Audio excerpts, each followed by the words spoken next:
You know, it's been a long time since the average Democrat's position was that abortion should be safe, legal, and rare. And nowadays, it has come to such a head that if you advocate for anything other than abortion on demand with no restrictions, you are considered to be a woman-hating, alt-right, crazy person. I want you to look at this video. I just want you to take a look, and then we'll talk about it later.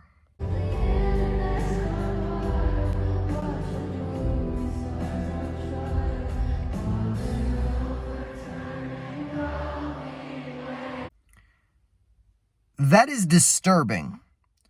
This woman is literally low-key giving people advice on how to cause miscarriages.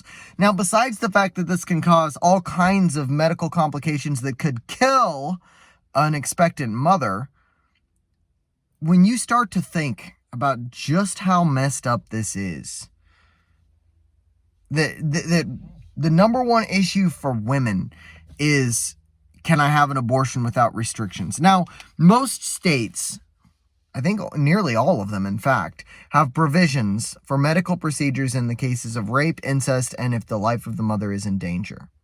That's not what we're talking about. Most people, nearly all people, Democrat and Republican alike, agree that those three exceptions are fine. They're in the law. It's a tragedy. It's a terrible thing, but it should be within the law, and it's just what it is, right? And they don't even really call that an abortion. They call it a medical procedure.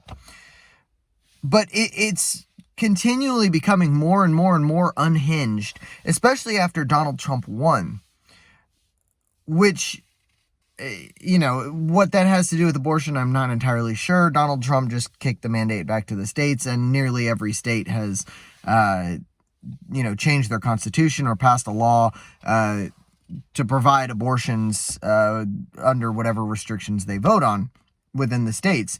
Very conservative states, for example, like Missouri, passed an amendment to their constitution that pretty much guarantees abortion without restriction. There are no restrictions mentioned in the actual bill itself.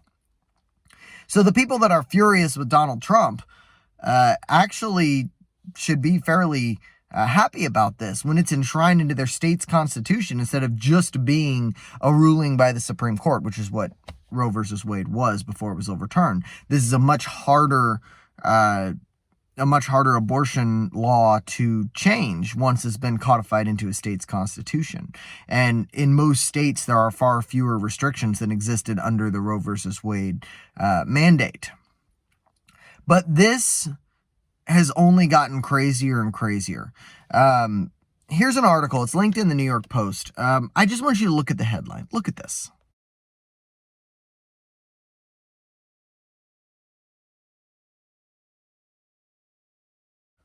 Now, what does MATGA mean? It means make aqua tofana great again. Aqua tofana is a poison that was used in the 1600s in Italy for women to murder their abusive husbands. Now, the implication here is, of course, poison your husband if he voted for Trump. And that is what these people, I'm not just making that up. This is what people are explicitly saying. Go read the article. Go take a look at it. And tell me that you're not just absolutely appalled at the behavior of people.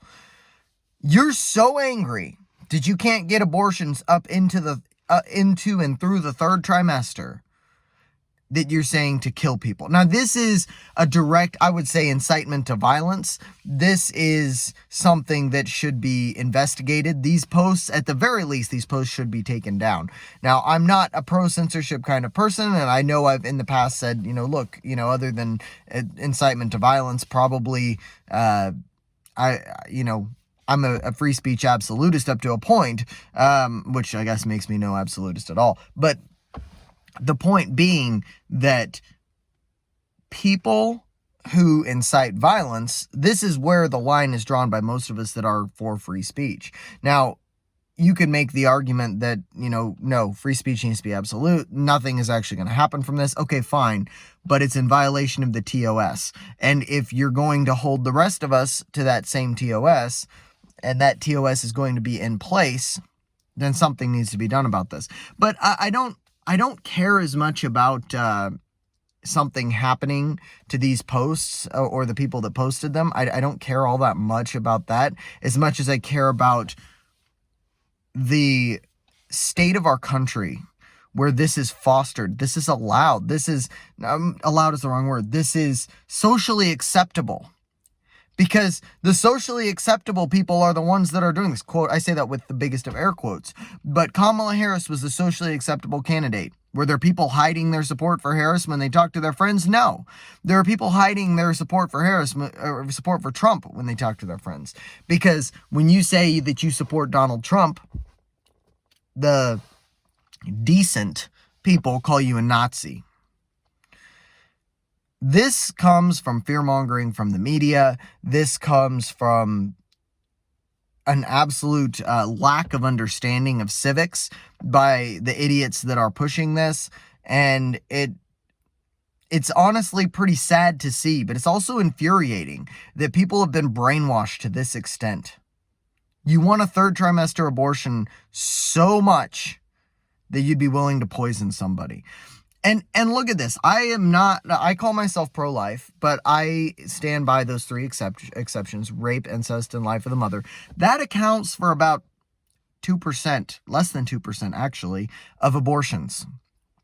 20% are because of economic hardship, which I think is a bad excuse to have an abortion. You should have been using protection in the first place if you really can't afford to have a child, but that's neither here nor there. But that leaves well over 75% of abortions that happen just because, as birth control. That's horrifying. Why this is such an issue, I will never know. Like, is it really that hard to go get an IUD or have your boyfriend use condoms or have him get a vasectomy or something? Like, take a precaution or just don't have unprotected sex if you can't afford a child. I don't understand why this is such a big deal. It shouldn't be. Should not be as controversial as it is. And it's only controversial because you have idiots in the media saying that this is a war on women. That's just my thoughts on this movement. I'd be happy to hear yours. You can put them in the comments. And I'll talk to you guys next time. Bye.